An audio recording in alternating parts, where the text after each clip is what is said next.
Hey folks, welcome back. I'm Carlos. And this is Will. We're the Beans and Dice Podcast, a podcast about how we game. And in today's episode, we're going to do a deep dive on Sekigahara, the Unification of Japan by GMT Games, designed by Matthew Calkins, where we talk a lot about why we love this game. Stick around. You're listening to the Beans and Dice Podcast, a podcast about how we game. Welcome back, folks. I'm Carlos. This is Will. And we are going to give you our impressions of our plays of Sekigahara, the Unification of Japan, a war game, a block-style war game by GMT Games, designed by Matthew Calkins. So I want to give shout-outs to that because this game on the BGG forums is a 5 for war games. Top 5. It is in the 5th spot for war games. And 151st, I believe it is, at the time of this recording, for all games overall. So this is a quality, top-notch game that we want to talk to you about and why we love this game so much. I think I just spoiled it. I really hope this review bumps it up a little bit. Gets more players here. So that's what we're going to do is we're going to give you a quick rundown of how a turn would go, what the quick rundown of the rules. I don't want to bog down on that. I'm sure there are other videos that do rules better than we would ever. Oh, yeah. And then give us an opportunity to talk to you about how we felt playing the game, what we enjoyed about it, anything that was a little weird or that we didn't like. We'll talk about that after. But let's talk about how the game works. So in the game of Sekigahara, the way you win the game, is by having one player, so either the Tokugawa player who has the black blocks is playing against the Ishida player, which is me, with the gold blocks or yellow. If I can destroy Tokugawa's unit, his block, so he's got his own special block. If I can destroy that block, I immediately win the game. Yes. And if you were playing the Tokugawa player, destroy either my Ishida block, which is my leader block, or you destroy this block here, which is the heir to the warlord's throne, effectively, the warlord's power. Correct. He's 7-year-old heir. If you can capture him, you don't destroy him. Game. Yeah, this was a power struggle between Ishida and Tokugawa and deciding the direction that Japan would go. Yes. Ishida being more of, as I understand it, the political nature, and Tokugawa being more of the military charismatic leader. Yeah. In history, differences in how after the young heir's son dies or father dies, when his dad dies, we have differences in how we feel Japan should go and who should lead and how they should lead, and it ends up in the famous Sekigahara War, 7-week war. Yes. And that's what we're representing here. So victory comes in that matter. If in 7 weeks, because we're going to play 7 rounds with 2 turns per round, so 7 rounds, 2 turns per round, if in that time period we're not able to complete the objective of destroying either Tokugawa or Ishida or capturing the heir, the way you win is by having the most control on the board. Control of locations on the board that have these red, and I'm going to zoom in here for you guys. These red spots on the board have resources. So control of these locations as well as control of these castles on the board will dictate who the winner of the game is. Yeah. So if we can't do it in all-out battle by destroying each other, the winner is the one who has the most control on the board. So having control by taking your blocks 2 different places matters. Yeah. So you get basically the most victory points, control, or defeat of the other opponent. So how do you play a game? The way the game begins is with the setup of a game. We're going to, based on the instructions on the board, set up a certain number and type of blocks in different areas of the board, different cities of the board. And then we're going to also randomly draw blocks to place in certain other areas so that each setup is never going to be the same. Once we have the game set up, we each draw 5 cards into our hand. We're going to use those cards in battles. At the beginning of each turn, except for week 1, you have what's called the reinforcement phase. In the reinforcement phase, you're going to discard down half of your hand. When you discard down half of your hand, you then draw 5 new cards into your hand, or you can draw an extra card if you control more castles than your opponent. So that's where control comes in. You can also add blocks after that from your reinforcements onto the board. Based on the track at the top of the board will tell you how many reinforcements you get to add based off this track. But the player who has the most resource areas controlled is also going to get a resource locations of red is also going to get an extra block.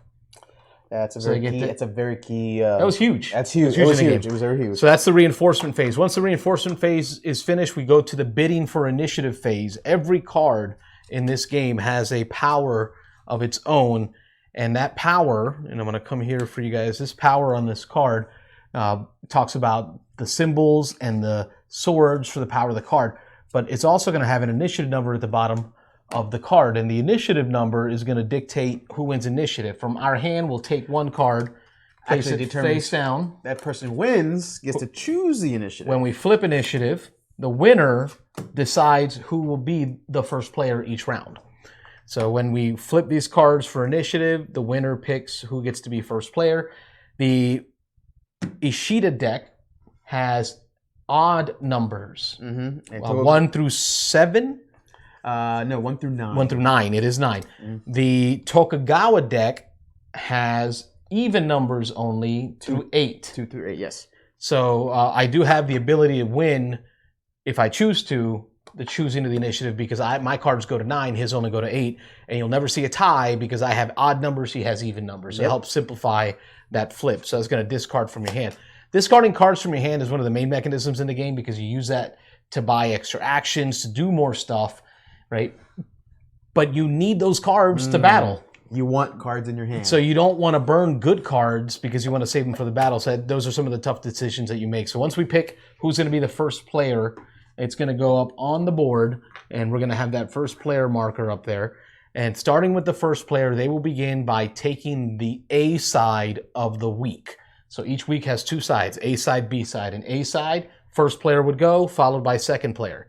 And then the B side of the week, first player goes again, followed by the second player, and then we move to the second week and begin the reinforcement step all over again. That's correct. So that's how turn order goes. Let's talk about movement in this game. So in this game, movement is done on this board with your units. Now, we're laying our units down for ease of seeing with you guys up there, but in the game, what you normally do, and I'll bring in this camera, you'll see here, my blocks would face, well, your blocks would face, the black blocks would be facing that way. My blocks would be facing the opposite side because you sit on opposite sides of the board. So the yellow player, the gold player on that side of the board can only see his blocks, how much power they have, the symbols that are available, but I could not see the Tokugawa player's block from that side of the board. I know that he has a stack of units there. I just don't know what's in there. I don't know if his general's in there. I don't know if it's weak units, if it's strong units. Who are these units over there? I don't know. So you can see a tall stack, but is it a powerful stack? That's the fun part of the game. So I wanted to share that with you. So in the movement phase, the way movement phase works is starting with the first player, the one that was decided to be the first player. They're going to get to pick one of 4 different types of movements. Movement 1 is you spend no cards and you move nothing. It allows you to discard and draw new cards. Because this game has a set collection aspect, you want to sometimes discard and redraw new cards because you're going to want to have cards in your hand with the symbols that match the units that are in the stacks you're going to be using that turn. Because you can't use a unit in your stack if you don't play a card that matches a unit in that stack. So those units can be in a battle, but you can't do anything with them unless you discard a card that matches the symbol of the unit in the battle. So you want to set collect. So first option for movement is no movement. Don't move at all. Discard and redraw. Try to get some mulligan for hand. I don't agree, but yeah. I've had to do it. The other option for movement, the second one is called minimal movement, but then there's limited and total. So there's none, minimal, limited, and total. Minimal movement costs you no cards out of your hand, so you don't have to discard anything, but you're only allowed to move 1 stack of units to an adjacent city. Right, so depending on the speed or the distance, but 1 stack. No cards discarded, move 1 stack. You can move this whole stack, or you can move just one part of a stack. And that's considered 1 stack. Limited movement, you can discard 1 card from your hand, burn it, and now you can move up to 3 stacks. 3 stacks on your board to different locations. At any time, you may replace a movement of a stack, either in minimal or limited, with a mustering. Mustering just represents bringing reinforcements out. So by discarding a card, I can move 3 stacks. And then the final version of movement, called total movement, you can discard 2 cards from your hand, burn them, and now you can move all your stacks and do a muster, which is bringing units from your recruitment zone onto the board. So it's your 4 types of movement. When you move, you're going to move units on roads. The distance that they can move will be modified based on if they're moving on a highway, which is the red road, or if they're moving on just a regular road, which is more of the clear, the translucent road here. Like dirt roads. Like back roads. Dirt roads, So that's slower to move here. You get an additional movement of a location on the highway. You can get extra distance if you force march, meaning you discard another card from your hand, right? See how fast you're discarding cards from your hand to do stuff? And now you're left with nothing when it comes time to fight. But you can get more movement by discarding a card. You get additional movement by moving from a city that contains a castle that you have. Yep. Or if you have a leader. Have a leader in your stack, you show that leader to your opponent to confirm it, and you get +1 movement for distance. But then you have restrictions on your movement based on the size of your stack.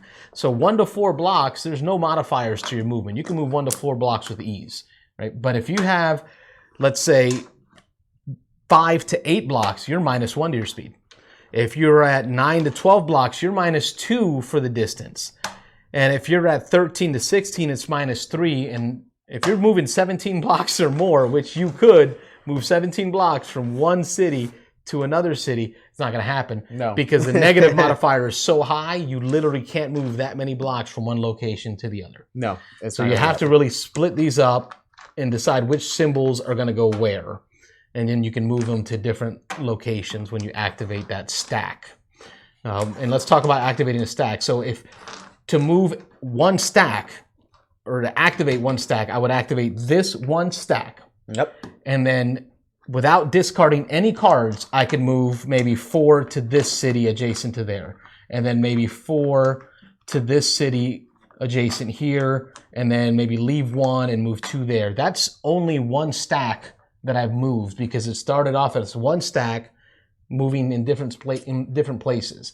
So, but if I wanted to move a different stack in a different location, I would have to discard a card to do the the limited movement. The hand management mechanic is very big. I burned through my hand pretty quick. So that's movement in a nutshell. Let's talk about combat. So if I move a stack of gold blocks into a location with some opposing black blocks, Let's go with this, at the end of the movement, what we end up having is the combat step. So if I move into his blocks, my blocks into his blocks, we finish it with combat once all the blocks have moved. In combat, these units are all there. And they're kind of on the outskirts of the battle. Yep. The way you bring units into a battle to actually combat is through the play of cards in your hand. When starting with the attacking player, the player who decided to start the battle, will play a card from their hand. That will allow them to add a block, 1 block for each symbol that matches that block. So if I play this card, I can bring 2 blocks into this battle. Again, so when I do play this card, because it has 2 symbols that matches the blocks that I brought, I'm going to take them out of the reserves of that outskirts of that battle, and I'm going to bring them into the battle. So the first block comes in, and he counts as 3 power because he has 3 symbols. So I go to the 3 on the track. Then when my second block comes in, it adds a +1 for the impact because of the matching blocks that were there before. And then 3 for his power, giving me another 4 power on top of that. So I'm now at 7 power. Since I've played a card and I am winning the battle, I don't have to play any more cards in this battle. It is now up to the opposing player, the Tokugawa player, to now get his block past my block. That's going to be quite difficult. But actually, as a defender, you only have to match my block. Yes, defender I have to match. Yep, defender just has to get equal to. So now the opposing player gets the opportunity to play cards that match symbols of the units in reserve in that battle. So I'll play this card here, which it's got 2 symbols, 2 different types of symbols on there. Yep, he's got the Mon symbol, which represents the unit symbol, but then he also has his sword symbol, which represents a special unit. It gives him additional power. So he's going to bring in a unit that gives him 1 for the Mon And the sword gives him another plus Two. 2 for the special unit, the arquebus unit. That's a total of 3 power for that play alone. Now, seeing that he's at 3, I'm at 7, I'm still in the lead. Will has to now play again until he matches me as the defender in power in this battle. So Will plays a card that allows him to play 2 of the Fukushima units blocks. So there's his first block. So check this out. This first block has a power of 2. Because there's already a matching block on the field that gives you the impact plus 1, that's a total of 3 power for that play alone. 1, 2, 3, you're now 6 to my 7. I'm still leading, but you have 1 mon left on that card. There's your second mon. Check this out, folks. This mon here are 2 mon symbols, right? 2 daimyo mon symbols here that match the card you played. So that's going to give you 2 power for that, plus 1 for the impact of that block, plus 1 for the impact of that block. That is 4 power. 4, get it? 4 power. Will just dropped on that card. So his power would go to 10 on the power track. Now that Will has met or equal to or exceeded my power, the initiative shifts back to me to try to get my cube on the power track past his cube. So then I would look at my hand, I would look at the units that I have in reserve in this battle, and I would say, you know what, Will, I'm going to bring out a Kobayakawa unit, which has the 1 mon symbol plus the sword. So I'm going to bring out this arquebus unit that matches the symbol. Hold on. Will's going to hit me with what's called a loyalty challenge. So bring this card up here, Will, where the good folks at home can see it. He's hitting me with what's called a loyalty challenge card. And what happens in a loyalty challenge card is Will is testing my ability to keep that unit loyal to me. Yes. So in his test of loyalty, which was a big aspect of the true historical battle, I now have to look in my hand and see, do I have another symbol that matches the symbol I just played? It so happens that I don't. So because I cannot show Will a card from my hand that matches that symbol, this unit changes sides, defects from the Ishida daimyo or the Ishida side to the Tokugawa side. Not only does he not add power to my side of the board, but that power then becomes Will's power. So it adds 1 power for that mon, plus the arquebus, which is 2. Which is plus 2, that makes it 3, plus 2 for every other arquebus already played on his side of the board. So it's another 2. So that makes it 5 damage off of that 1 loyalty change added to the track for the black side. So he's at 15 power on his side. And now it's my go.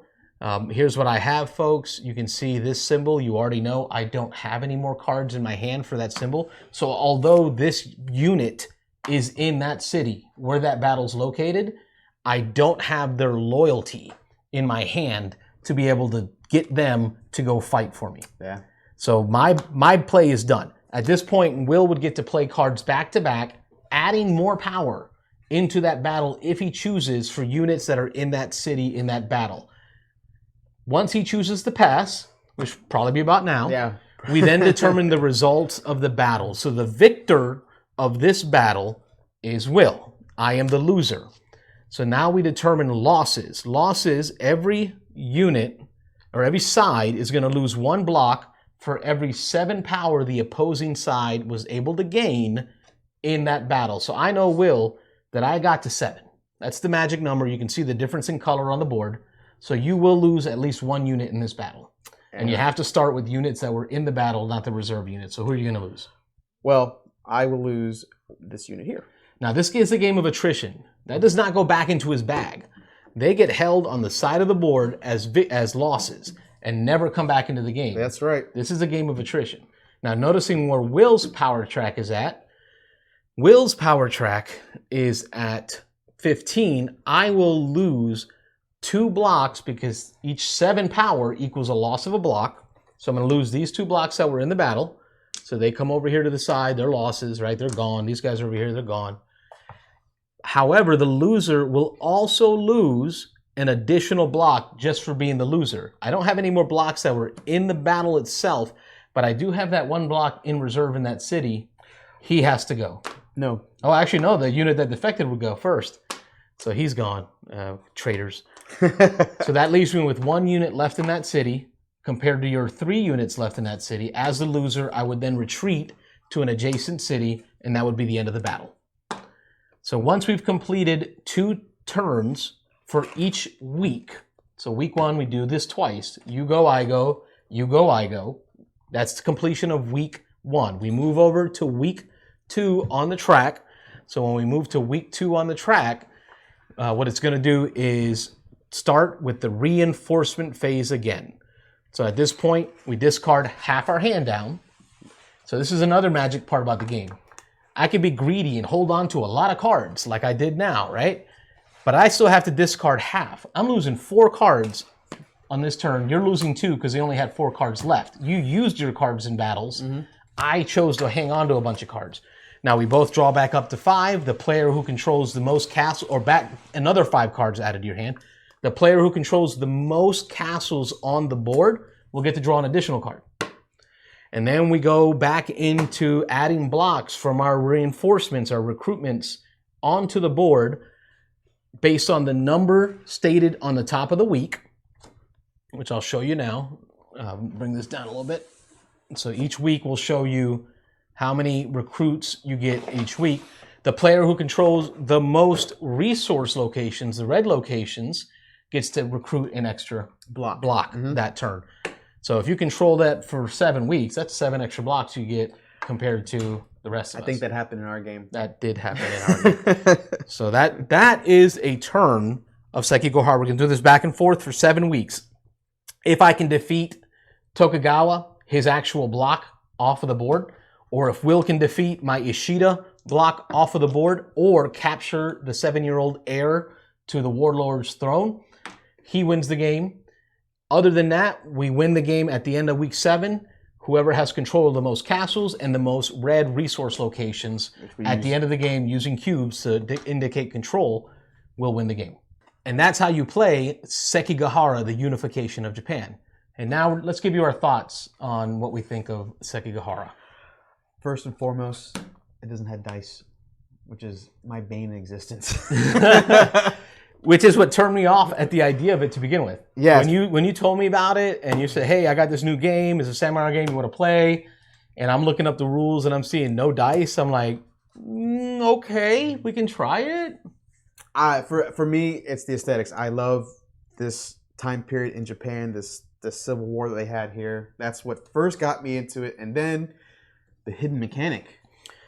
The hidden mechanic of where is your main leader at? Hiding those blocks. By him having his blocks facing his way and my blocks facing my way, he doesn't know what. So one of the things that we're talking about is the mechanic of the blocks facing one way, not the other. Yes. So you get the opportunity to put your blocks on the board. And I can see you have 4 blocks here.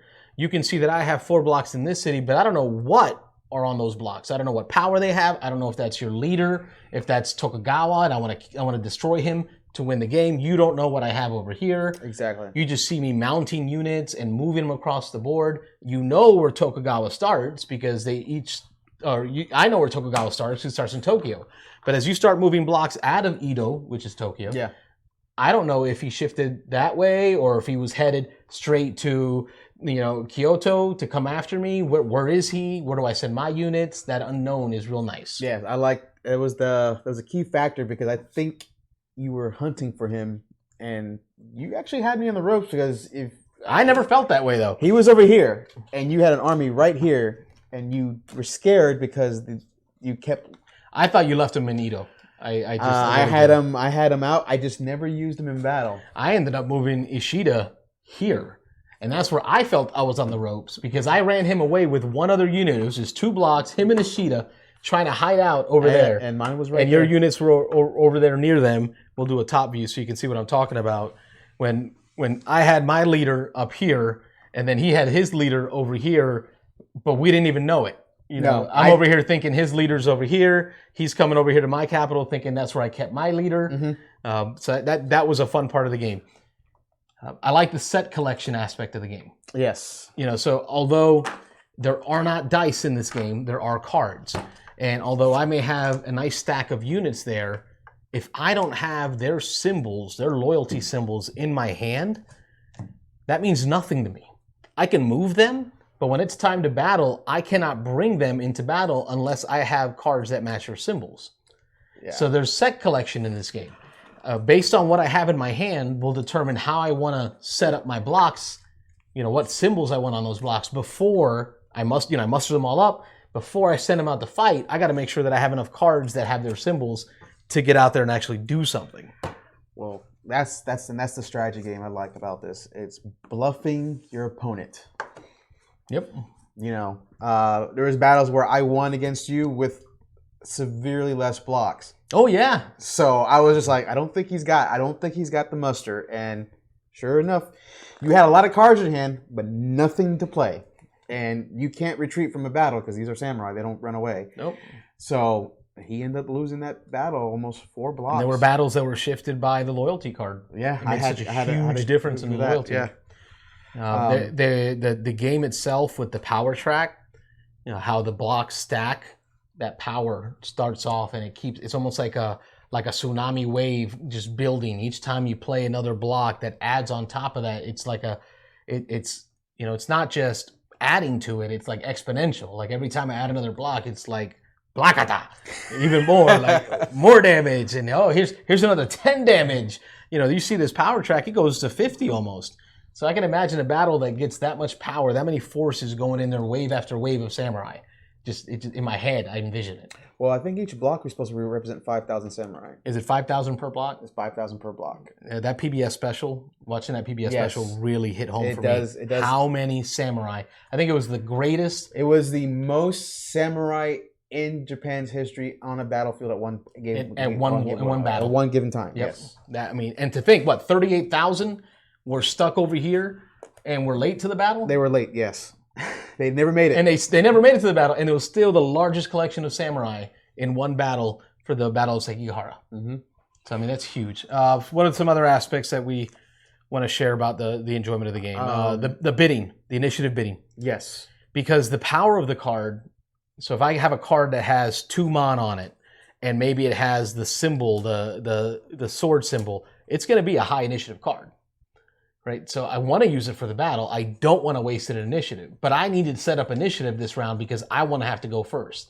I want to dictate the terms of the battle. So now I'm killing myself by spending cards that do more for me, and then I'm killing myself in the movement phase because I have to discard cards to move more stuff. So I'm initiativing. There's 3 cards there. I'm moving. There's 2 more cards. I need an extra move. I'm going to force march them. There's 4 cards that are off the board now.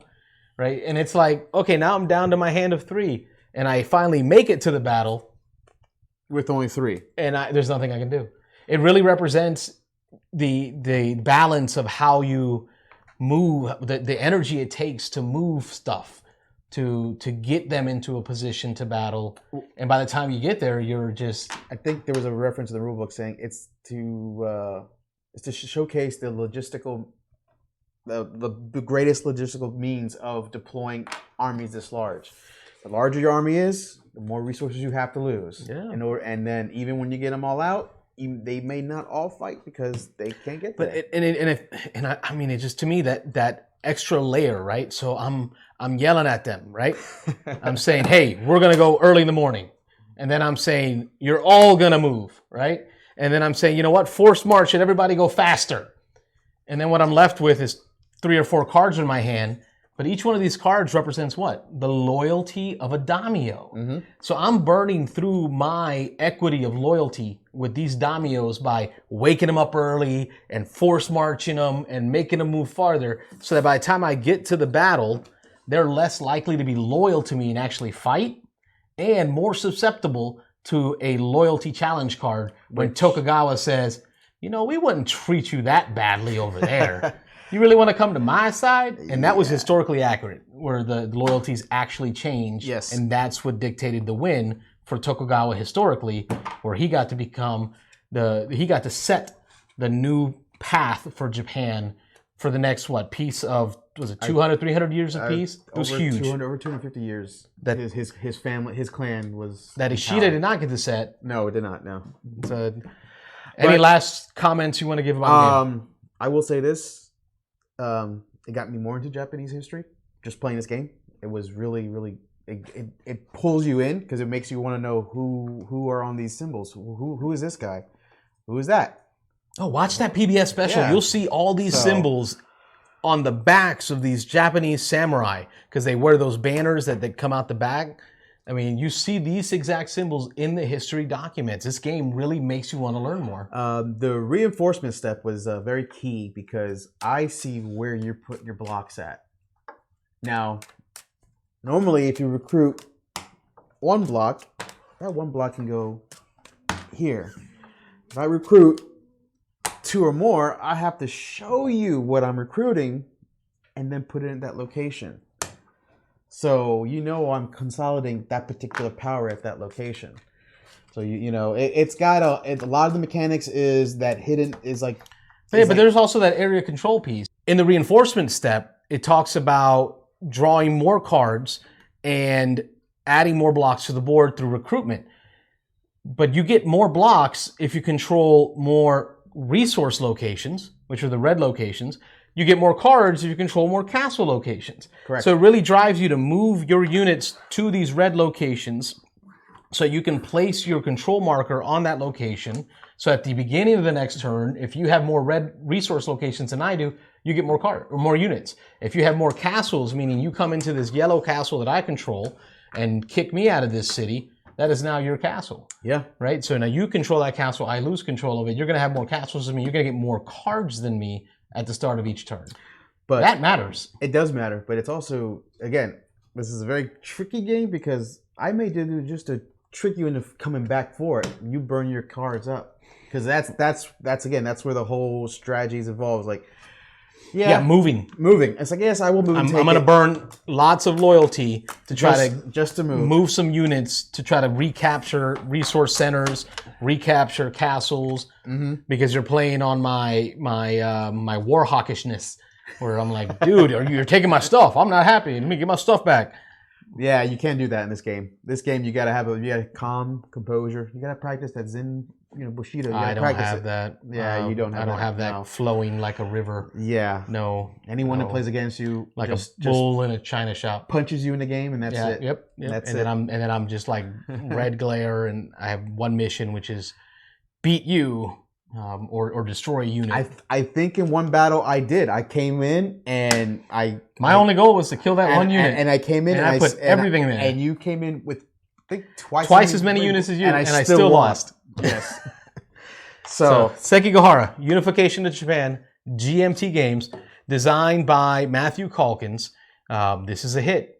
Top 5 war game in BGG. 151 overall for a reason, folks. Give this a try. If you're not a war gamer, give it a try. I'm Carlos. And this is Will. Beans and Dice Podcast, a podcast about how we game. Please like and subscribe. Tell us what you think about war games. Will and I are the wargaming pair. That's what we do. Let us know if you want us to do a live play. We'll do another one. Yep. Well, this is one we want to get to the table as a live play. So thank you for watching. Stay safe. We'll see you on the next one. Take care. Thanks for watching the Beans and Dice Podcast. Don't forget to like and subscribe.